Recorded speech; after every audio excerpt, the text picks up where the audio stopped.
of the century of our history, literally, that I believe is about to be exposed, friends. And this is what the president had to say about it. Breaking news tonight, President Trump telling us just moments ago on this broadcast what he is hearing about the Justice Department investigation of Obamagate. We caught them spying. Now it's up to our Attorney General. As you know, I've wanted them to do it. I didn't want to get overly involved. Maybe I should, maybe I shouldn't. But I do hear it's breathtaking what they found. That's all I can say, breathtaking. And hopefully it'll come out soon. But it's beyond what anybody ever thought even possible, how bad it is. How bad it is and how corrupt it is. But I'm going to let them do that. I'm not going to do that. It's a horrible thing that took place. And it should never be allowed to happen to another president. It should never be allowed to happen to any other president in history. I'm thankful that the president has pretty much stayed out of it. He's trying to stay out of it and let AG Barr and Durham do their jobs and find every single one of these culprits, these criminals complicit, find them and charge them. They all need to be criminally charged. I mean, this is treason. Friends, we're talking about treason. Are you kidding me?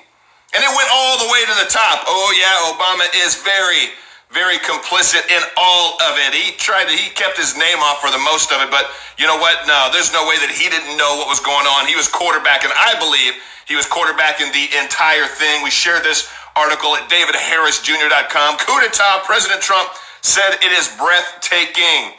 From the time Donald Trump, now President Trump, came down the escalator in Trump Tower, the deep state has been working behind the scenes trying to get him. Thousands of texts, deep state investigative reporting, and congressional testimony have shown the leadership of Barack Obama, John Brennan, James Comey, and all the way down the intelligence ranks created an elaborate plan to prevent Donald J. Trump from getting elected. Once he was elected, then to try to force him to resign and then get him impeached.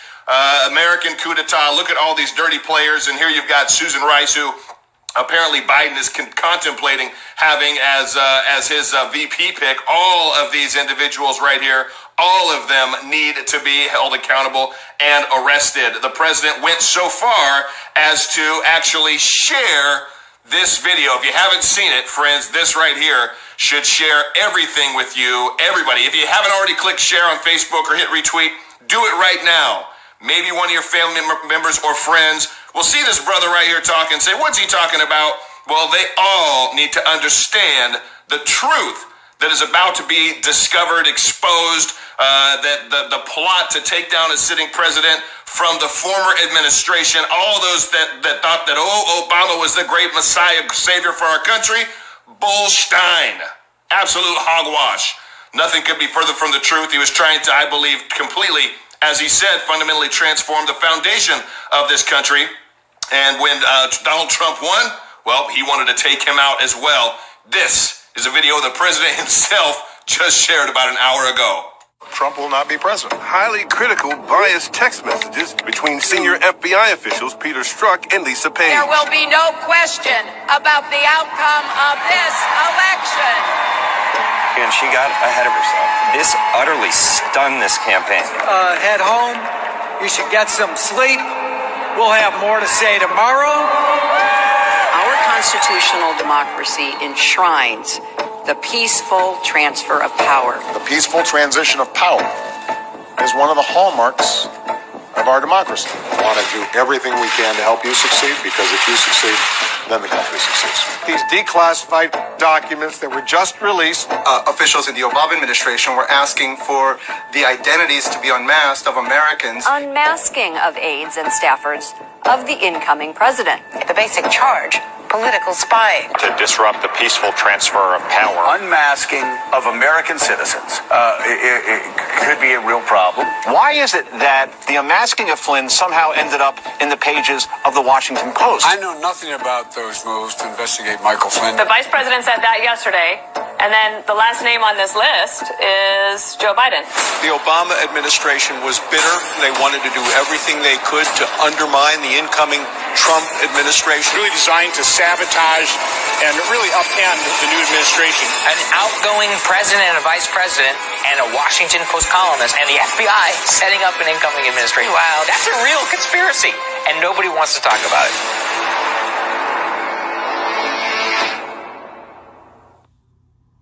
Well, I want to talk about it. I absolutely want to talk about it. How infuriating should that make every single American? It really should not matter, friends, what side of the aisle you're on. What if it was your incumbent president? What if it was your Democratic elected leader? What if it was the Republicans that did this to your president? Wouldn't you be pissed off as all get out? I mean, you would be furious. Yet that's exactly what took place. And then the American people, us, had to sit and listen to the nonstop barrage from the mainstream media, the liberal mainstream media, basically telling us that Donald Trump was a puppet for Russia. 2.5 years we had to listen to that nonsense. Then it was Ukraine. They've done everything to try to get rid of this president. Meanwhile, I'm so thankful that Donald J. Trump has skin that's tough as nails, that's refused to quit, that's refused to bow to the mob, that's refused to do anything less than stand up for us, the American citizens, and keep our country moving in the right direction, away from socialism. Friends, if Joe Biden was to win, our country would ultimately be destroyed. I really believe. I had a friend of mine. If you haven't already subscribed to my podcast, the David J. Harris Jr. Show, I have amazing individuals on there. I just recorded one that will drop next week with Pastor Rob McCoy out of Thousand Oaks, California. He has been opening his church. He's been holding services, not wearing masks, not social distancing. They haven't had one case of COVID, friends, not one. He shared with me it's 1/100th of 1% death rate in the county there, yet they're shutting down schools, they're shutting down churches. Can I tell you what he shared with me that I thought was so explosive? He shared with me that he believes the reason that these Democrat-controlled areas are trying to shut down churches and schools and keep them closed is, guess what? Where are most of our polling stations at? They're at churches and schools. They want to push for mail-in voting because they know that Joe Biden doesn't have a chance on God's green earth of getting elected unless they have the ability to commit fraud. And mail-in voting is exactly how they'll get that done. Hopefully, you friends are waking up. Hopefully, this country does what we need to do and support a president and an administration that is fighting for us, American citizens, and not selling us out to other countries, not opening our country up to just open borders. Anybody can come in regardless of their health status, regardless of if they actually want to contribute to this country. No, we need to save our nation from the ultimate demise that would be electing Joe Biden. And friends, Joe Biden is having such a hard time putting two words together in the same sentence. He's trying to blame, he's trying to, well, at one point he said, I'm taking tests all the time. Now today, I didn't think you could top, if you don't know who to vote for, me or Trump, you ain't black. As an American first, as a Christian, and as a member of the black community, I take that, it's disgusting, it's disturbing, and I try to keep my show very PG. I'm pretty PG.